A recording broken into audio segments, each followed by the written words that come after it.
Hello friends, welcome back to my channel. तो आज के इस वीडियो में हम लोग ACLS टॉपिक को डिस्कशन करने वाले हैं और ये टॉपिक बहुत ज़्यादा इम्पॉर्टेंट है। जैसा कि हमने पहले वीडियो में पढ़ रखा था BLS, CPR यानी बेसिक लाइफ सपोर्ट और कार्डियोपुल्मोनरी रिससाइटेशन के बारे में, तो उसी से जुड़ा ये टॉपिक है एडवांस्ड कार्डियक लाइफ सपोर्ट। और एक और टॉपिक पे आप अगर नज़र दौड़ाएँ तो हमने वीडियो बना रखा है उस पर, यानी ATLS पे, यानी एडवांस्ड ट्रॉमा लाइफ सपोर्ट। अगर उन दोनों को मिक्स कर दें तो हो जाता है हमारा एडवांस्ड कार्डियक लाइफ सपोर्ट। अब ACLS के बारे में समझने के लिए आप लोग को अंत तक वीडियो में जुड़ना होगा। तो चलिए वीडियो को स्टार्ट करते हैं। एडवांस्ड कार्डियक लाइफ सपोर्ट एक तरह का क्या है, तो set of clinical interventions for the urgent treatment of cardiac arrest, stroke and other life-threatening medical emergencies. It involves a systematic approach to assessing and managing patients in cardiac arrest or experiencing other cardiovascular emergencies। यानी कि जिस patient को cardiac arrest आ गया है, stroke आ गया है और ऐसी जानलेवा स्थिति में वो आ गए हैं कि अगर उनकी सिचुएशन को मैनेज ना किया जाए तो उनकी जान भी जा सकती है। तो ऐसे जानलेवा स्थिति को मैनेज करने के लिए यहाँ पे एडवांस्ड कार्डियक लाइफ सपोर्ट की शुरुआत हुई है। तो आप समझ गए ACLS क्या है। तो एक तरह का सिस्टमेटिक अप्रोच है जिसमें हम लोग कार्डियक अरेस्ट वाले मरीज को एक्सेस करेंगे, यानी पता लगाएंगे कि उनको दिक्कत क्या है। तो दिक्कत पता लगेगा तो वो दिक्कत क्या होगा, तो कार्डियक अरेस्ट होगा। तो किसी भी इंसान को आप देख के तो बता नहीं सकते हैं कि उन्हें कार्डियक अरेस्ट आया है, तो उन्हें किस तरीके से जांचना है, पता करना है, उसी को कहते हैं असेसमेंट। जब आप जान गए कि उनको कार्डियक अरेस्ट आया है तो आप मैनेज कैसे करेंगे, तो CPR और AED के हेल्प से, डिफिब्रिलेटर के हेल्प से। तो अब इन सभी चीज़ों को हम लोग को डिटेल में समझना है, तो वीडियो में अंत तक जुड़े रहिए। तो मेनली ACLS आप समझ गए कि ये एक तरह की क्या है, ट्रेनिंग है, जिसमें डॉक्टर्स को, पैरामेडिकल, नर्सिंग और अदर इमरजेंसी रिस्पोंडर्स को ये सिखाया जाता है कि किस तरीके से कार्डियक अरेस्ट, स्ट्रोक और मेडिकल इमरजेंसी वाले केसेज को किस तरीके से हैंडल करना है और मरीजों की जान किस तरीके से बचानी है। ठीक है, तो अब हम लोग आगे वीडियो को समझते हैं। तो सबसे पहले हमारा, अगर आप सुने तो अगर किसी को कार्डियक अरेस्ट आया है तो मेनली सबसे पहला काम करते हैं CPR देना, बेसिक लाइफ सपोर्ट कार्डियोपुल्मोनरी रिससाइटेशन। इसका फुल फॉर्म 1 मार्क्स क्वेश्चन में आता है, तो आप इसे रट्टा मार के दिमाग में सेट कर लीजिए। अब हमारा क्या है, CPR में क्या करते हैं, तो आपका एक एकदम आउटलाइन बता दें तो सबसे पहले मान के चलिए कहीं आप रास्ते में घूमते हुए जा रहे हैं, ठीक है, या किसी काम से जा रहे हैं, आपको रास्ते में कोई बेहोश व्यक्ति मिला, होश में नहीं है, बेहोश गिरा पड़ा है।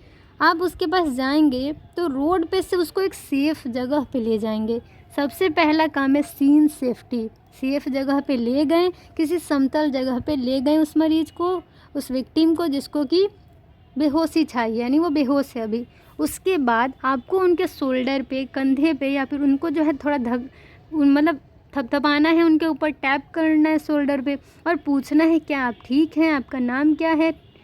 तो ये सारी चीज़ें पूछ के अगर वो रेस्पॉन्स नहीं करता है, कोई जवाब नहीं देता है, बेहोश पड़े रहते हैं अपने ही होश में, यानी बेहोश है वो, तो बेहोशी की स्थिति में आप पहला सीन सेफ्टी देख लिए, दूसरा रेस्पॉन्स चेक कर लिए, तीसरा आपका इसमें है आपको कॉल फॉर हेल्प, किसी आसपास के व्यक्ति को इंडिकेट करके बुलाना है और इमरजेंसी कॉल करने के लिए कहना है। ठीक है, तो इमरजेंसी कॉल करवा लिए आप, 108 नंबर पे इमरजेंसी कॉल बुला लीजिए। हर जगह के लिए ये नंबर थोड़ा अलग हो सकता है, तो आपको जो है इमरजेंसी हेल्प बुलानी है। इसके बाद आपको जो है थोड़ा भी टाइम वेस्ट नहीं करना है, 1 सेकंड का भी टाइम वेस्ट मरीज की जान ले जा सकती हैं। तो आपको कॉल फॉर हेल्प करा लिए तीसरा। चौथा है कि आपको पल्स यानी कैरोटिड, गले के पास साइड में एक होती है आर्टरी, कैरोटिड आर्टरी, उससे आपको जो है पल्स लेना है, पल्स चेक कर लेना है। और आपको रेस्पिरेशन चेक करना है, यानी जो छाती पेट है, यानी चेस्ट और एब्डोमेन है, उसके मूवमेंट को देखना है। अगर आप नॉर्मली सांस लेते हैं तो वो ऊपर नीचे होता है, तो ये चेक करें। और नाक के पास उंगली रखें और चेक करें कि वो सांस ले रहे हैं या नहीं। अगर रेस्पिरेशन और पल्स दोनों बंद होता है तब हमारा आता है CPR, यानी 30 कंप्रेशन और 2 वेंटिलेशन। 30 बार छाती में दबाना होता है, ठीक है, यानी दोनों हाथ की मदद से वहाँ पे कंप्रेशन देना होता है, प्रेशर देना होता है। और एडल्ट्स के लिए आप इसमें कर सकते हैं लगभग 2 से 5 नहीं, मतलब है कि आपका 4 से 5 सेंटीमीटर आपको जो है इतना डेप्थ में आपको जो है कंप्रेशन देना होता है। और आपका जो है 2 वेंटिलेशन, यानी मुंह से आपको सांस देना होता है 2 बार। और ये 1 मिनट में आपको जो है 120 कंप्रेशन देना होगा। और ये मेनली 5 साइकिल में आप दे सकते हैं, यानी 30 30 30 ऐसे 5 बार, ठीक है। अब आप CPR दे रहे हैं, ठीक है, हाई क्वालिटी चेस्ट कंप्रेशन, और आप जो है ब्रीदिंग भी दे दिए, 2 बार सांस, 30 बार जो है कंप्रेशन। ऐसे ही आपको 5 साइकिल रिपीट करना है। मरीज़ नहीं ठीक हुआ फिर से करते रहिए, और जब आपका इमरजेंसी हेल्प आ जाए तो हॉस्पिटल लेके चले जाइए। और हॉस्पिटल में आपका होगा AED मशीन, यानी ऑटोमेटेड एक्सटर्नल डिफिब्रिलेटर, ठीक है। यानी ये मशीन जो है वो नॉर्मली इलेक्ट्रिक शॉक प्रोवाइड करेगी, जिससे मरीज़ का जो हार्ट का रिदम है वो ठीक हो सकता है, ठीक है। यहाँ समझ गए। अगर मरीज़ को वेंट्रिकुलर फिब्रिलेशन हुआ है, यानी फिब्रिलेशन हुआ है, और पल्सलेस वेंट्रिकुलर टैकीकार्डिया हुआ है, तो रिस्टोर करने के लिए AED का हेल्प लेना होगा आपको। तो AED आप समझ गए, इसका फुल फॉर्म याद कर लीजिए। तो मैंने CPR और AED इतना आपको इसमें लिखना होगा पहले पॉइंट में। अब दूसरा हमारा आता है प्राइमरी सर्वे, यानी ABCDE, जो कि आपने ATLS में पढ़ रखा है कि एयरवे आपको मैनेज करना है, ठीक है, airway maintenance with cervical protection. दूसरा ब्रीदिंग एंड वेंटिलेशन। तीसरा सर्कुलेशन विद हेमरेज कंट्रोल। चौथा डिसेबिलिटी। और 5वां एक्सपोजर या इन्वायरमेंटल कंट्रोल। ये सारी चीज़ें आपको चेक करनी हैं।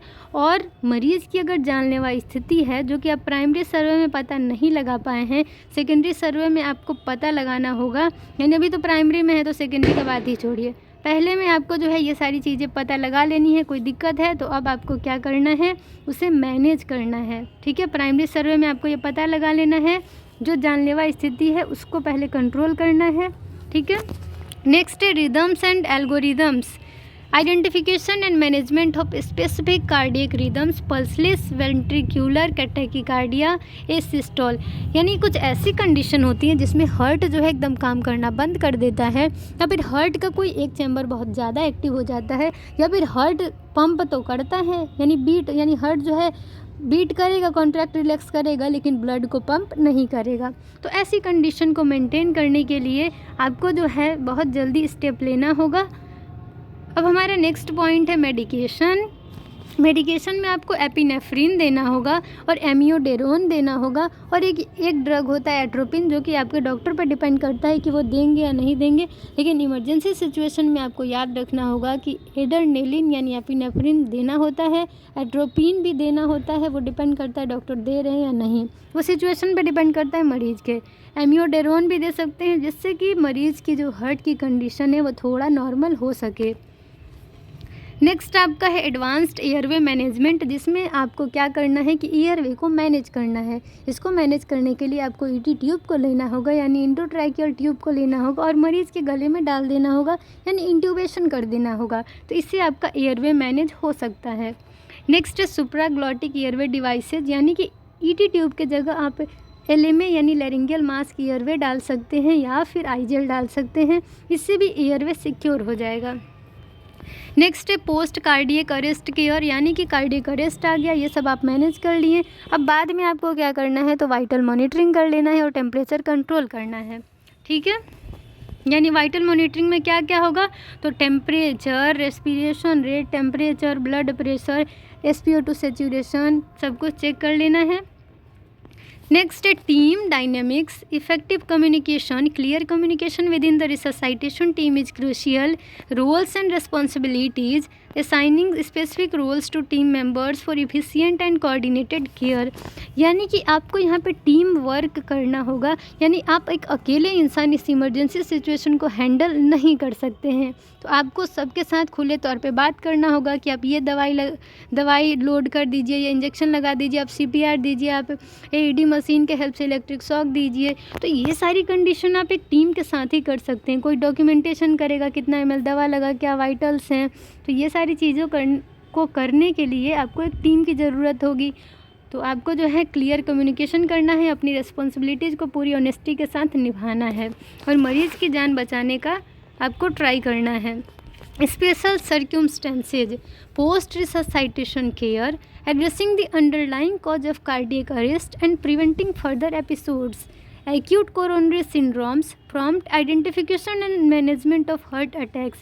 आपको एक चीज़ याद रखना है कि आप अभी तो मरीज़ की जान बचा लिए, लेकिन आपको जो है कारण को समझना है कि किस कारण मरीज़ को ये कार्डियक अरेस्ट आया है या फिर स्ट्रोक आया है। तो आपको उस बीमारी को ठीक करना है, मरीज़ को दवाइयाँ प्रिस्क्राइब करनी है और उस स्थिति को मैनेज इसलिए करना है कि दोबारा मरीज़ को कार्डियक अरेस्ट या स्ट्रोक या फिर ऐसी स्थिति का सामना ना करना पड़े। हार्ट अटैक से बचाव के लिए, मैनेजमेंट के लिए उनको समझाना है, दवा देना है, लाइफस्टाइल को मॉडिफाई करने को कहना है। नेक्स्ट हमारा है कि ये जो एडवांस्ड कार्डियक लाइफ सपोर्ट है, ये एक तरह की ट्रेनिंग है जो कि हेल्थ केयर प्रोफेशनल्स को प्रोवाइड की जाती है, जिसमें आपके डॉक्टर्स, नर्सेज, पैरामेडिक्स और इमरजेंसी रेस्पोंडर्स आते हैं। और आपको जो है रेगुलरली अपडेट होना बहुत ज़रूरी है। आप अपडेटेड रहेंगे तभी आप सारे गाइडलाइंस को, नए गाइडलाइंस को और नए टेक्नोलॉजीज़ के बारे में समझ पाएंगे और मरीज़ की जान और अच्छे तरीके से बचा पाएंगे। तो ये था हमारा ACLS पे वीडियो। बहुत ज़्यादा लंबा हो गया तो आप लोग अब बोर मत होइए, क्योंकि अब वीडियो की समाप्ति हो गई है। तो इसी तरीके से इस वीडियो को यहीं पे एंड करते हैं। Thank you for watching my video. अगर आप चैनल पे नए हैं तो चैनल को सब्सक्राइब कर दीजिए, बेल आइकन को प्रेस कर दीजिए ताकि आपको सारी लेटेस्ट वीडियो की अपडेट्स मिलती रहें। और फीडबैक देना नहीं भूलिए, कमेंट करना भी नहीं भूलिए। किसी टॉपिक पे वीडियो चाहिए तो कमेंट सेक्शन में कमेंट कर दीजिए। Thank you for watching my video. Bye, take care, मिलते हैं नेक्स्ट वीडियो में।